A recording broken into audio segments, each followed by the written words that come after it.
Everyone, আমি পূজা। আমার নতুন আর্টি ব্লগে সকলকে স্বাগত জানাই।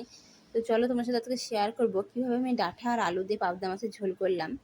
তো দেখো, প্রথমে কিন্তু আমি কিছুটা আলু ডাঁটা ভালো করে কেটে ধুয়ে নিয়েছি, আর মাছগুলো ধুয়ে ভালো করে লবণ হলুদ দিয়ে মেখে রেখে দিয়েছি। আর মশলা করার জন্য আমি নিলাম আদা, লঙ্কা, শুকনো লঙ্কা নিয়েছি মশলা বাটবার, কাঁচা লঙ্কাটা আমি গোটা দেবো, আর জিরা আমি কিছুটা কিন্তু এগুলো নিয়ে আমি মিক্সিতে ভালো করে বেটে নিলাম। বেটে নেওয়ার পর যে কড়াই তেল বসিয়ে দিয়েছি, যতক্ষণ তেলটা গরম হচ্ছে। এদিকে দেখো, কড়াই তেল গরম হয়ে গেলে তারপরে মাছ দিয়ে দিলাম। আর মাছটা যেন সবাই কিন্তু একটা কথা বিশেষভাবে বলি, মাছ ভাজতে কিন্তু খুব সাবধান, কারণ এই পাবদা মাছ ভাজতে গেলে খুবই কিন্তু তেল ছিটকায়। তো তারপরে আমি ধীরে ধীরে দেখো মাছগুলো সব ভেজে নিলাম। আর মাছ ভাজার পর যে তেলটা ছিল আমি তার মধ্যে কিন্তু সম্বরা দিয়ে আমি আলু ভেজে নেবো। তো আমি কী সম্বরা দিলাম দেখো, শুকনো লঙ্কা, তেজপাতা আর অল্প জিরা দিয়ে দিলাম।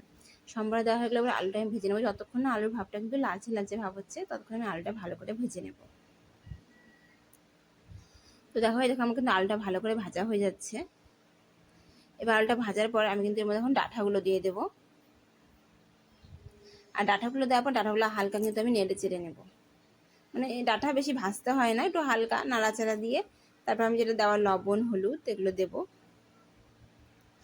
আর লবণ হলুদ দিয়ে তার মধ্যে কিন্তু টমেটো যেটা আমি রেখেছিলাম, টমেটো, আদা জিরা বাটা, কাঁচা লঙ্কা, এগুলো কিন্তু সব আমি এখন দিয়ে দেবো। আর এগুলো দিলেই কিন্তু তোমরা দেখবে হালকা একটা জল ছাড়ে।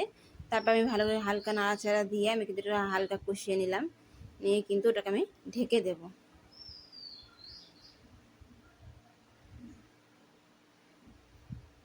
আর এইভাবে কিন্তু ডাঁটা আলু দিয়ে পাবদা মাছের ঝোলগুলো এটা কিন্তু দারুণ টেস্ট লাগে খেতে। তো তোমরা কারা কারা এইভাবে ঝোল করো অবশ্যই কমেন্ট করে জানাবে। আর আমার এই ভিডিও ভালো লাগলে কিন্তু আমার চ্যানেলটিকে সাবস্ক্রাইব করে দেবে।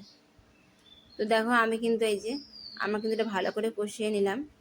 কষিয়ে নিয়ে দেখো আমার কিন্তু ঢাকনাটা উঠিয়ে দিয়েছি।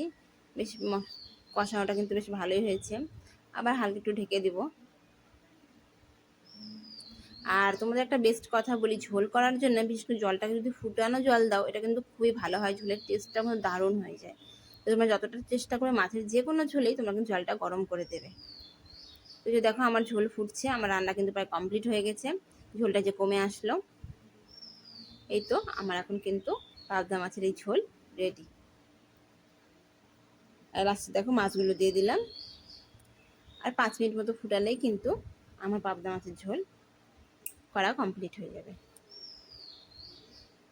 তো আজকের মতো এতটুকুই। Tata, by.